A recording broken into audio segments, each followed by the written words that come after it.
নমস্কার বন্ধুরা, লক্ষ্মী কিচেনে আপনাদের সকলকে অনেক অনেক স্বাগত। আজকে দেখুন বেশ খানিকটা বড় একটা সাইজের মৃগেল মাছ নিয়ে এসেছি। মাছটাকে কেটে খুব ভালো করে ধুয়ে পরিষ্কার করে নিয়েছি। এই মাছ দিয়ে আজকে আমি একদম কষা কষা করে একটি তরকারি করব। আপনারা কিন্তু ভিডিওটা প্রথম থেকে লাস্ট পর্যন্ত দেখবেন আর আমি কি করে মৃগেল মাছটা রান্না করি। প্রথমেই আমি মাছটা ভাজতে বসিয়ে দেব। তার জন্য আগে একটু লবণ আর হলুদ মাখিয়ে নেব মাছে।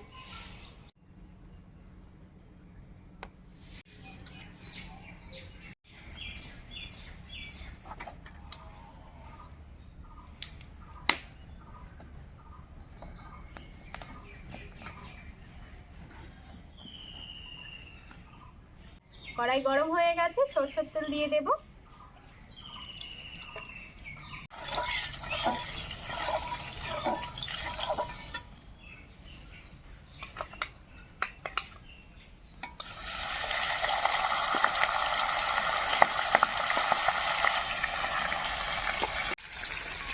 মাছ তো ভাজতে বসিয়ে দিয়েছি, মাছটা ভাজা হতে থাক। আমি এদিকে মাছের ঝোলে একটু আলু দেব আর আদা পেঁয়াজ রসুন এগুলো সব কেটে নেব।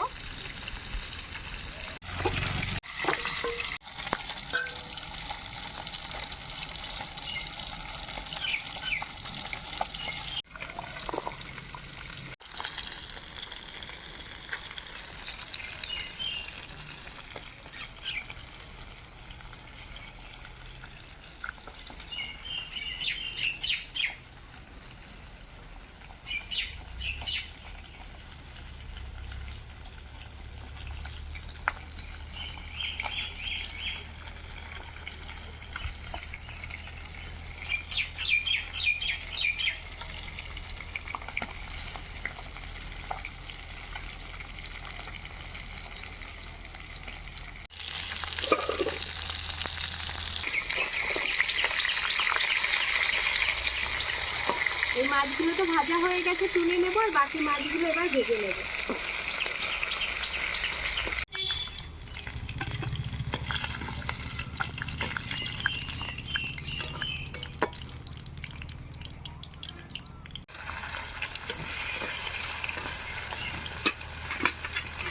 এবার আমি মশলা করে নেব মাছের ঝোলের জন্য। এখানে ছোট ছোট দুটো পেঁয়াজ নিয়েছি, কাঁচা পাকা লঙ্কা নিয়েছি, কাঁচা শুকনো লঙ্কা, পরিমাণ মতো আদা, আর 5 থেকে 6 কোয়া নিয়েছি রসুন, আর 1 টেবিল চামচের একটু বেশি নিয়েছি গোটা জিরে। এই মশলাটা সব একসঙ্গে এবার বেটে নেব।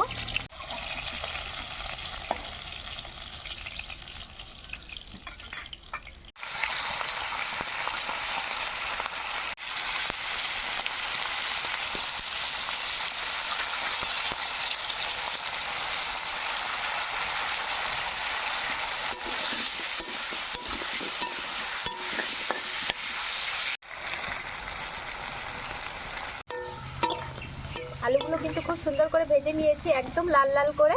এবার এটা নামিয়ে নেব।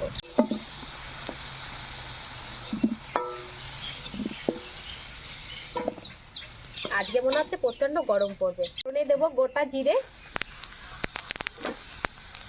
আর বাটা মশলাটা দিয়ে দেব।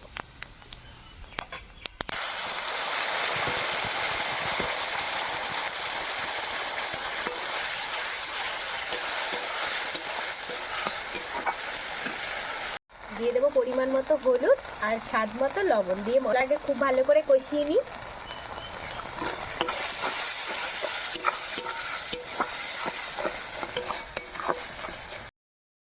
মশলাটা খুব ভালো করে কষিয়ে নিয়েছি, এবার ঝোল দিয়ে দেব।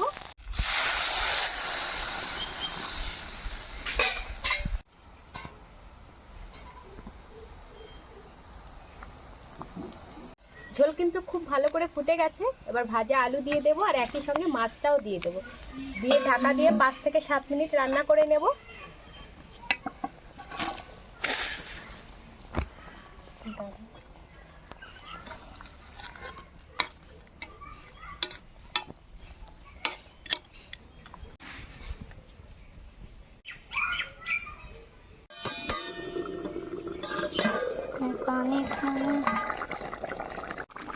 তরকারিটা হয়ে গেছে, এবার নামিয়ে দেবো। রান্না তো হয়ে গেছে আর দেখুন খুব সুন্দর হয়েছিল কিন্তু। আর আপনাদের কেমন লাগলো আজকে রান্নাটা? এই যে মৃগেল মাছের ঝোল ঝালঝাল করে দারুণ হয়েছিল গরম গরম ভাতে। আর কয়েকদিন তো আমাদের নিরামিষ চলছিল, হঠাৎ করে মাছের ঝোল মনে হচ্ছিল অমৃত।